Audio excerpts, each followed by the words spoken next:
New Thought Media Network. We are a global broadcast network of positive music, media, and entertainment, inspiring humanity's evolution along the journey of enlightenment and creating a world of love, peace, empowerment, and prosperity for all. New Thought Media Network.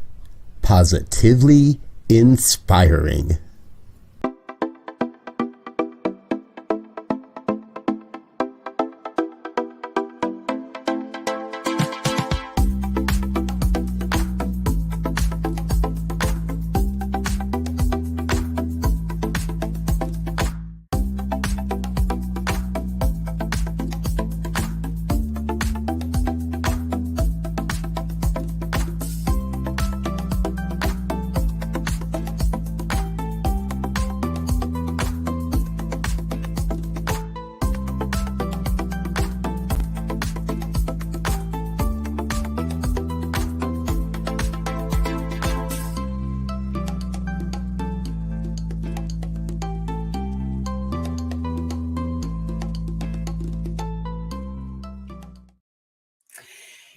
Hello, and welcome back to Global Focus Today. I am your host, Reverend Dr. Sharri McMurray, and I have a fabulous guest today.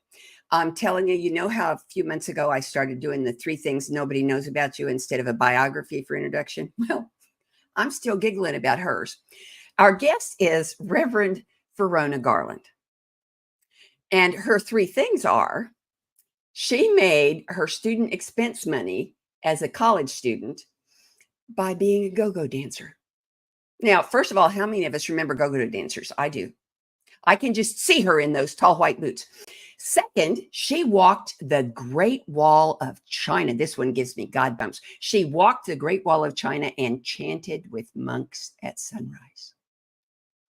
I mean, how do you still stay in your body after that? And thirdly, she rode a camel in the Sahara for 2 hours beyond the site of Cairo. Is that cool or what? So please help me welcome Reverend Verona Garland. Thank you so much. I'm going to be giggling for a week. I know I am. I'm so happy that you said yes to being on the program. Thank you. And I love the name of your ministry, the Prosperity on the Move, because, you know, it's a dynamic thing, prosperity. And so the first thing I want to know is, how did you come up with that name? Okay, how I came up with the name was Spirit came up with the name. One of the parts of my life that I cherish and love the most is movement and exercise and honoring my body temple. And so one day when I was at the gym, actually on the elliptical, and I had been visioning and thinking about it and like, what is the name for this spirit? Because I'm about prosperity and abundance and affluence and wealth. And it just poured right out of me, prosperity on the move, because it is an ever increasing, ever creating opportunity for knowing that source and supply is within and through as each one of us. And also it gives an opportunity for everyone to know you don't need to just sit on your cushion and close your eyes and meditate for prosperity to show up. Prosperity shows up when we are on the move, living life to the fullest. That's how the name came. Yeah. Well, I have to share with you an affirmation that I started using, 20 years ago, when I was concerned about prosperity. And so I will give you this as a gift.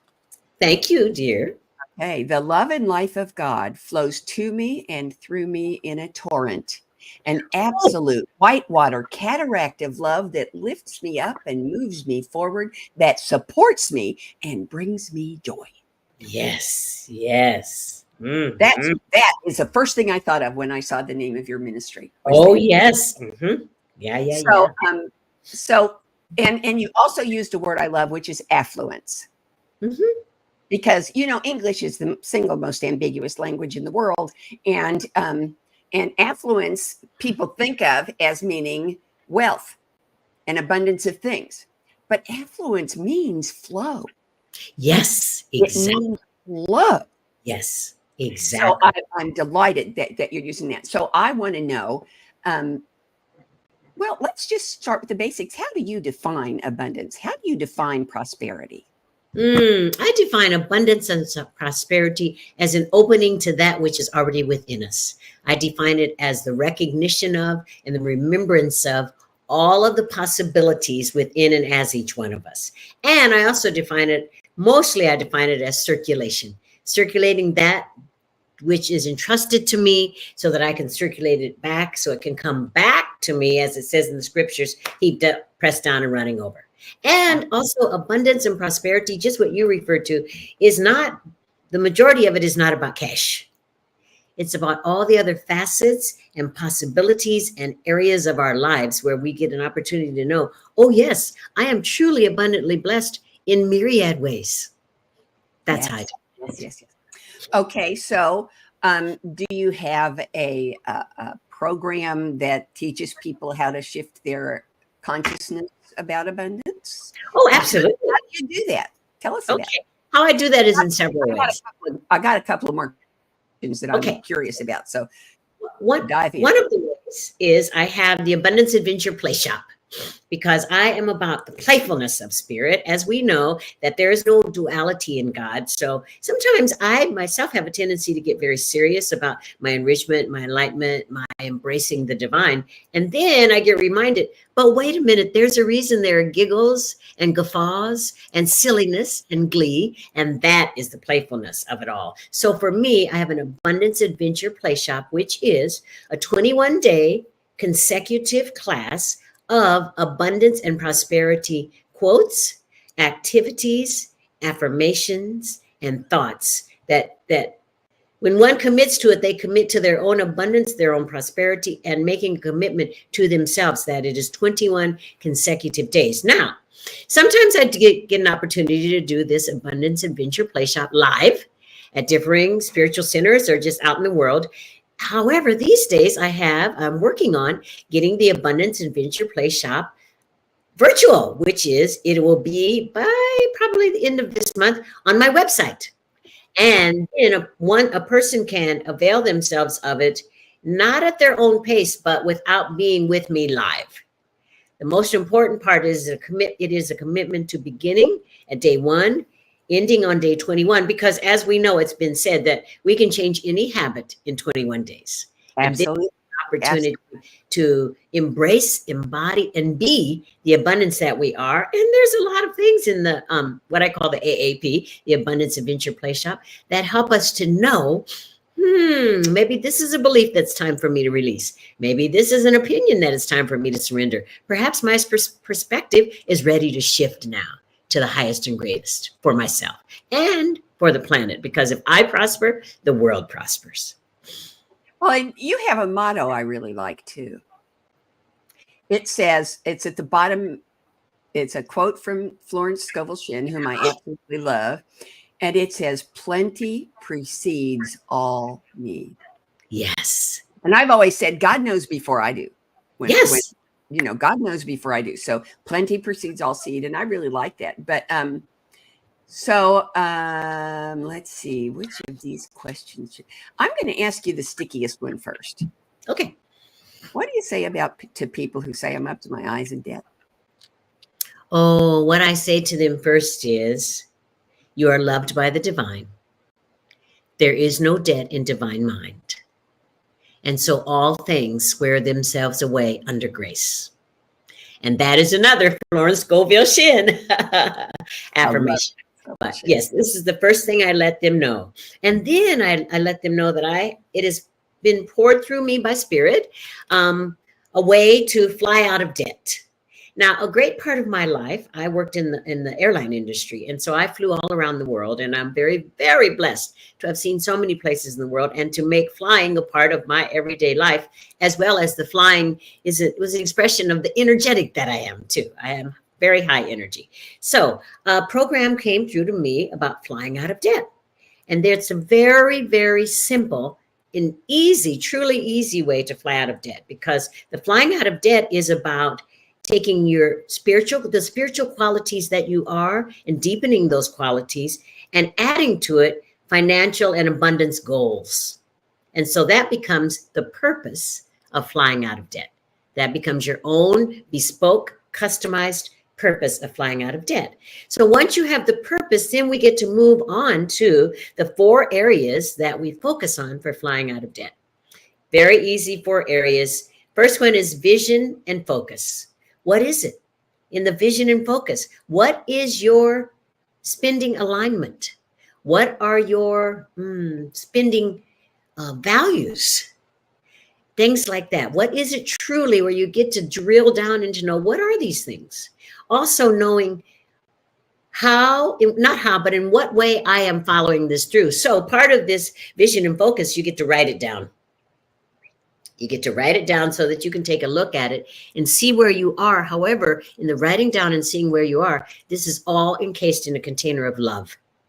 Love, love, love, love. Knowing the divine love is ever present. So the vision and focus is the first thing. And also asking yourself, what does money do for me?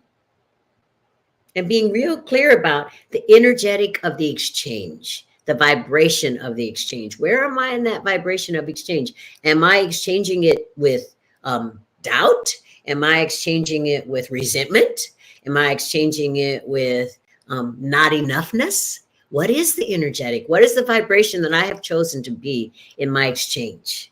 Okay, so that's the first thing, the vision and focus. The second part is the big F word, forgiveness.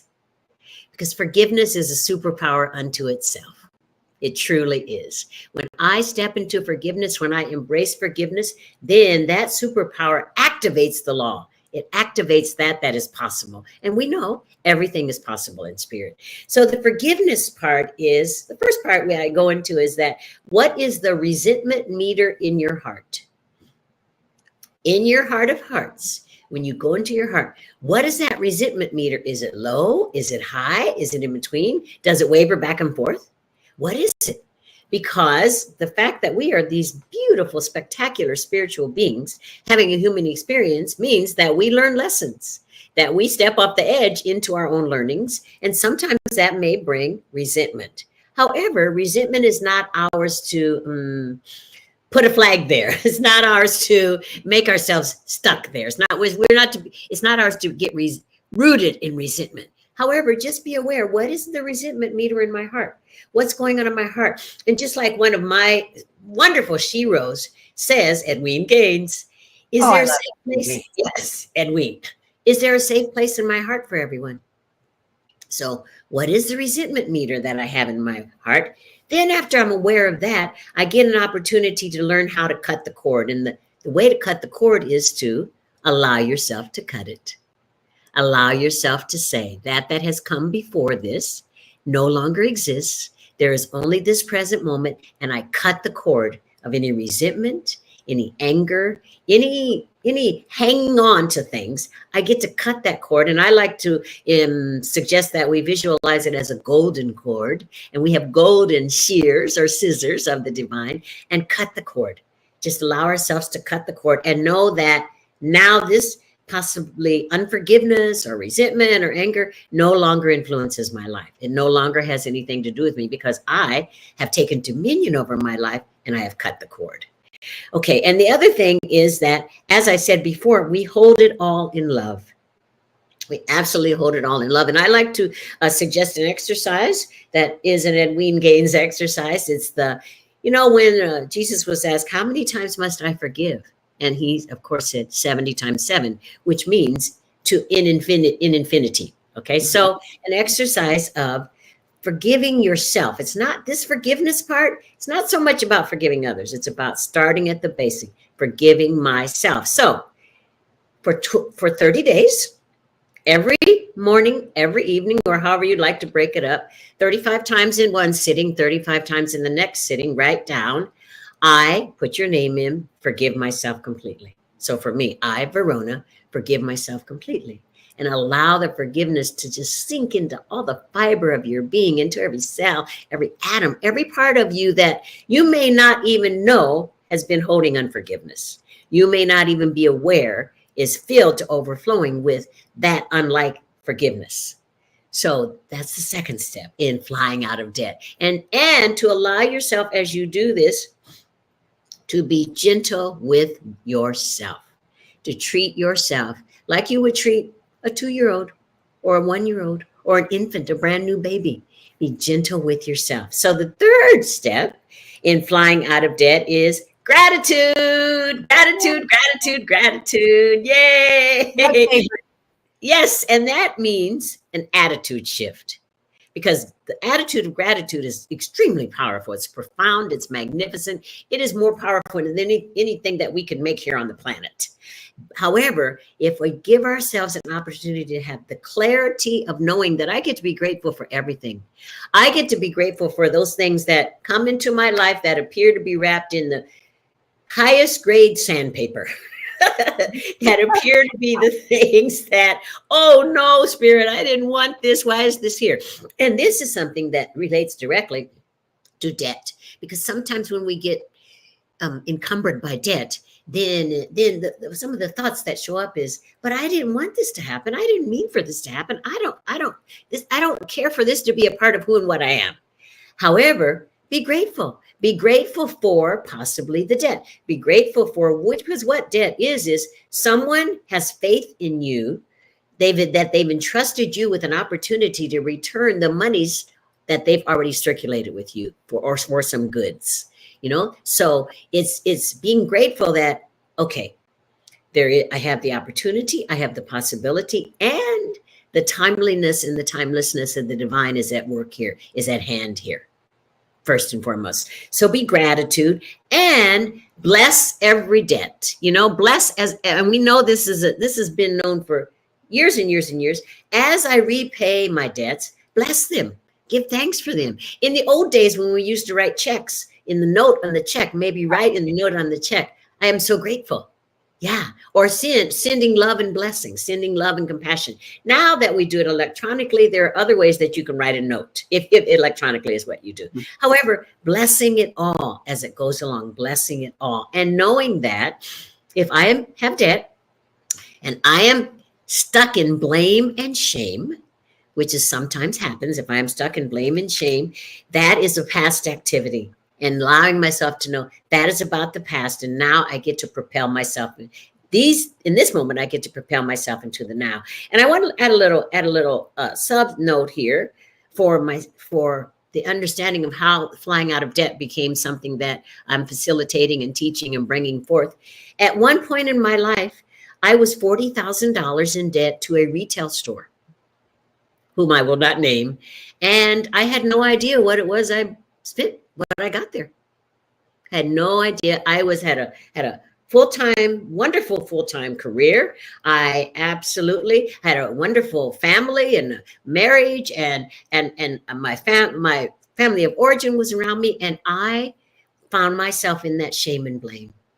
I found myself absolutely every day in that shame and blame, especially when it came time to pay those debts to that retail outlet, to that one retail store, as well as other credit card debt, $40,000 for the retail store. And then I had maybe $20,000 in credit card debt. Yeah. And so this is what Spirit very clearly let me know, that the shame and blame is about the past. And the shame and blame is not about the credit card debt. It's not about the debt. The shame and blame is about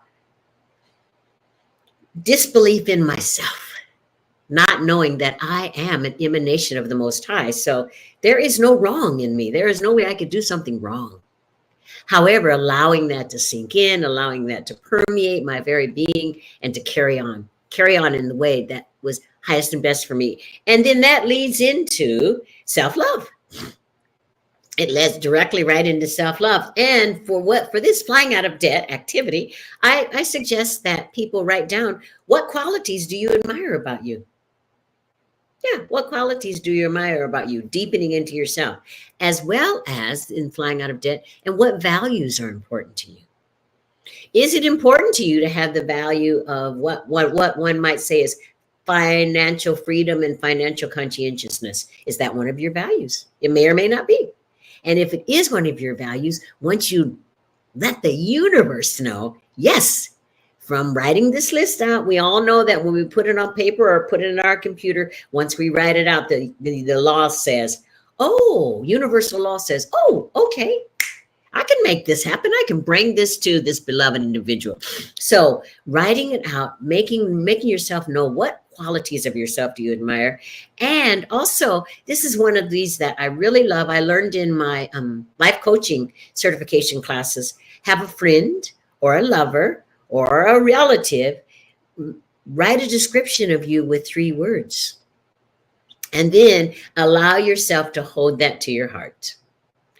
The description that they have of you, allowing yourself to hold it to your heart and look at it regularly. This is part of the flying out of debt. When we write lists and we know things and we do forgiveness, give yourself a chance to review it, revisit it regularly all the time. Whether you put it on your bathroom mirror, on your computer, you put it in the dashboard in your car, whether you have it like where I live, sometimes I take mass transit and I have a card that I use for the mass transit. Some of these things I write down and tape to the back of my mass transit card. So it's something that I'm looking at all the time. So these are the 4 things that I have found that facilitate and open us up to flying out of debt. Once again, the 4 things are: first, have a vision and focus. Secondly, forgiveness. Forgiveness. And I sing it out like that because it is a power like none other. And forgiveness is about 4, if you break it down, 4, giving. It's the givingness of the divine. And the next one, gratitude, which you said your favorite. Yes, gratitude. That attitude of gratitude erases all things, obliterates all things, dissolves and dissipates all things that are no longer usable, things that no longer serve. And of course, not the final one, but the last in this list of 4, self-love. Loving yourself, having self-acceptance, self-reverence, self-accolades, self-appreciation, loving the self that you are.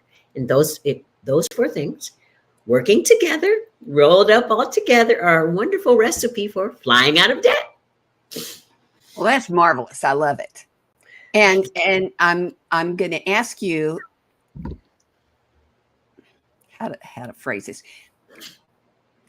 How do people respond to that? Do they ask you questions? And what I'm getting at is, as a minister and as a mom and as a grandma, there's a word I would like to remove from the English dictionary. Okay. It's yabbit. Ah!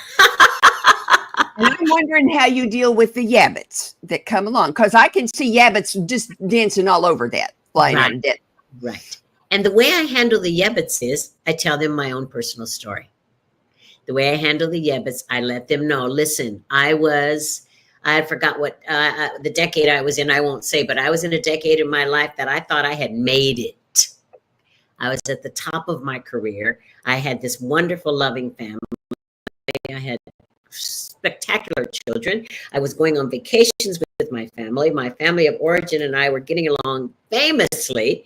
And I let them know the yabbit is, when I share my story, it seemed to, at that time, I remember thinking, this somehow insidiously happened. It's not about me. It happened. And I let them know, and but it is about me. It is about me. And it's about my growth. It's about my expansion. It's about my learning the way in which to be a conscientious steward of that is given to me, that is entrusted to me. And when we get to the yabbits, now this is just the flying out of debt, the beginning of it. If they like to go more extensively with the yabbits, then I have some concrete other things, concrete financial activities that go with the yabbit. Excellent. Like first, we list all the debt. Secondly, we list all the interest payments. Thirdly, we list the amount of interest, and we list the payments. And then we do this wonderful activity that's been around for a long time. We make a chart, we make a spreadsheet. And what we are going to do is pay those debts with the highest interest rate first. And the other thing you get to do is pay, if the payment is $40, you get to pay $60. So that's another part of it. We get to learn, I suggest to them and teach, the minimum payment is not to your highest and greatest advantage. Yeah, you get to, unless your financial moral and values is being in debt for the rest of your life and only paying interest, which no one wants that. Okay. Yeah. Well, so I love that you put concrete steps. You put it's the treat and move your feet thing. Yes, exactly. Yes, you tell them why we're doing all this stuff, and then you tell them what exactly do this. Exactly. Yes, exactly how we do it. And Yes, that's wonderful, because I think many people who feel challenged by financial situations because they don't see themselves as having any control over what happens. yes, And they need to learn that the only person who has any control over what happens is them. Is them. There you go. And that's what I let them know in, and make sure that it's always couched in, always surrounded in love. Yes, Yeah. this is where you are now. You get to decide. You get to take dominion. You need not stay here if that's your choice. Yeah. And so the next thing I'm going to say is I suspect that after they get done with the yabbits, I've lived long enough to know that this is sort of an aspect of human nature that we need to embrace and deal with. They're going to want to know how long it's going to take. How long do I have to wait? How long do I have to do this? And I suspect the answer is from now on. Yes, because it's a change of perspective, and it's a change of attitude, and it's a change of direction. But how do you say that to them in a way that doesn't make them run screaming into the night? I love that. Well, one of the things I say to them is going to take as long as it's going to take. And so, and when I say that, I allow them to know that we get to hold this in a prayerful stance, and that it didn't just happen overnight. So we're going to get an opportunity to dismantle it, and in a seemingly similar fashion. However, I let them know because that used to be my mantra when I first went to my first practitioner. How long is this going to take for me to get better? So I learned too that then we get to celebrate the small victories. And that's what I tell everyone. Okay. Yes. I Spirit knows how long. And we get to celebrate the small victories. The first thing we get to celebrate is that you have made a commitment to yourself to focus on this. You have made a commitment to yourself to sit down and vision on it, because that's what I help them do too. In the beginning, let's do some visioning about it. What is Spirit's vision of itself as me out of debt? What is Spirit's vision of itself as me financial freedom? What is Spirit's vision of itself as me conscientious circulator of the energy that we call money? Yeah. So that's the answer. That's what I share. Yeah. So I would think, that visioning would be really high in the list because you're from Agape. Yes. But I'm going to ask another question, just because there's a second one behind it. And that question is, when does the windfall arrive? When will I know that I'm succeeding? When will I get there? And under that is, how long are you willing to wait? How committed are you willing to be? So exactly. If you address that, please. Yes, thank you. And that you really answered the question with the question. However, when will I know? When I will know, and that's what I get asked that a lot. And the answer is, I will know when I am at peace with myself. I will know when I am at peace with wherever I am. Like when I was in the $60,000 in credit card debt, it did not go away immediately. There was no magic wand that someone gave me $60,000. Okay.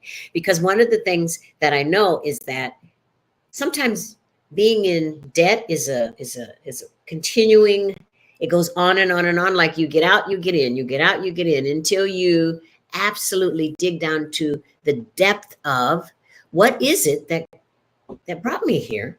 What God qualities are there that I did not believe are a part of me, that I have a challenge having self-identification? Okay. So that's the first part. When is when I feel at peace, and how long is, I often say, how long is like the question why. This is an ego question. This is edging God out. And how long is how long. And I often tell my clients, I understand, trust me. I understand from the depth of my heart that may not be the answer you'd like. However, let's start in the now. Let's be present now. And as I said, let's congratulate and give yourself accolades that we have begun this journey of prosperity. And as you said, affluence. Yeah.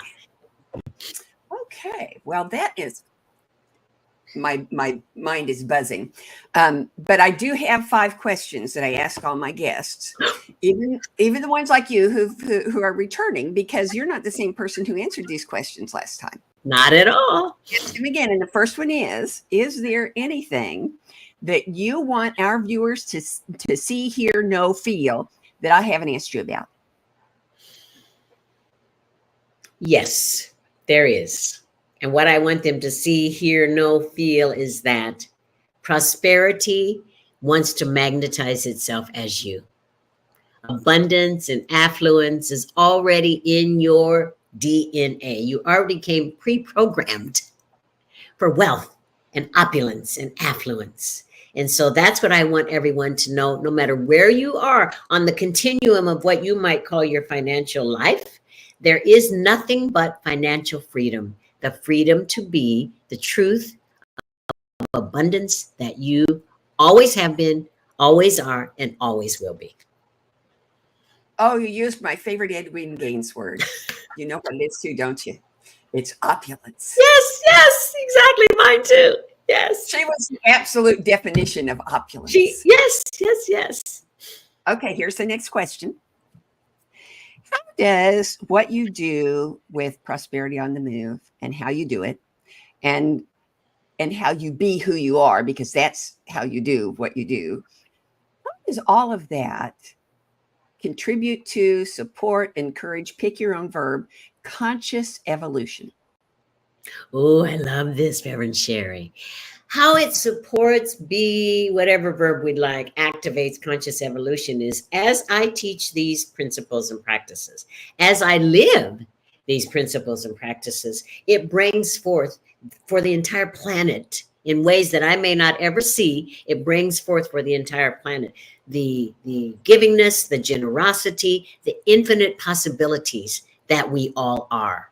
So that's what it does. Even if, as I said, I may never see it, I do know this about the consciousness, holding the consciousness of it, that the consciousness that I hold of prosperity and affluence and opulence and wealth and luxury is affecting people on the other side of this planet, merely because we are all connected in the oneness, and that consciousness is the highest consciousness that I am. So that's how it affects. And of course, it trickles down too in a concrete way, because people, the yes, but people may be asking, well, it trickles in a concrete way because I have riches to give. And those riches I have to give and share, then they get to circulate and they get to go on and on and on and on and on and on and on. All righty then. Okay, next question sounds kind of like the previous one, but it's not exactly the same. How does what you do and how you do it, how you be who you are, how does all of that contribute to, support, unveil, pick your own verb, world peace? Oh, quite. I love that one because it may appear that some of the conflicts that go on in our world have to do with financial inequity. And it may appear, this is the appearance, it may seem that the haves treat the have-nots in a certain way. So the work that I am a part of, the be that I am, yes, all those things, it brings world peace in the knowing that we are all entitled to the most. We are all an expression of enoughness. And so when we have that expression of enoughness and we be it and we claim it and we identify with it and know when we look in the mirror, oh yes, I am enough, I have enough, there is enough, then I believe that contributes to world peace. It brings us into that luscious, delectable place of oneness altogether. The magic word. I like that word. Yeah. Okay, now here's the next one, and you need to close your eyes for this one because you have to use your imagination. All right. We're presuming that everything goes exactly the way you want it to go. Every little detail, every little event, every little encounter, every relationship, everything goes exactly the way you want it to go. What does Verona Garland and Prosperity on the Move look like 10 years from now? Okay.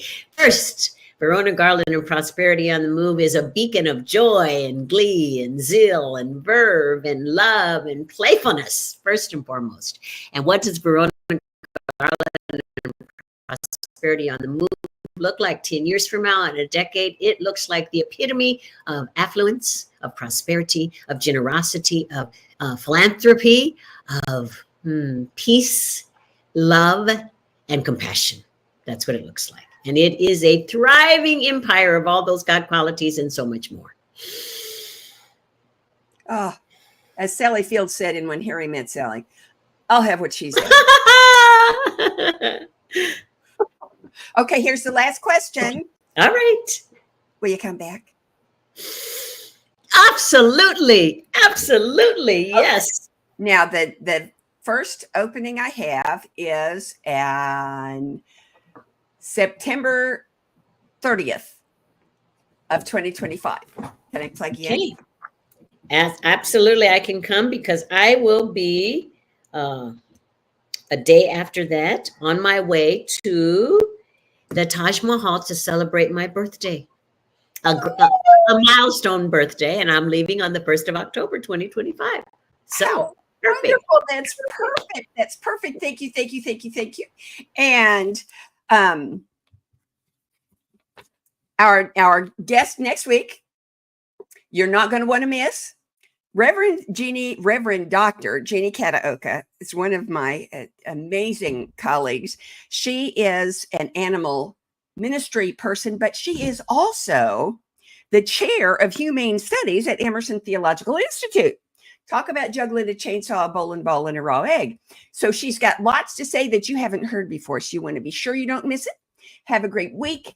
Have a great weekend. And don't forget that I love you. Bye-bye. Amazing, amazing, you will do amazing things. Amazing, amazing, you will do amazing things. On behalf of everyone at New Thought Media Network, thank you for being a member of our virtual family.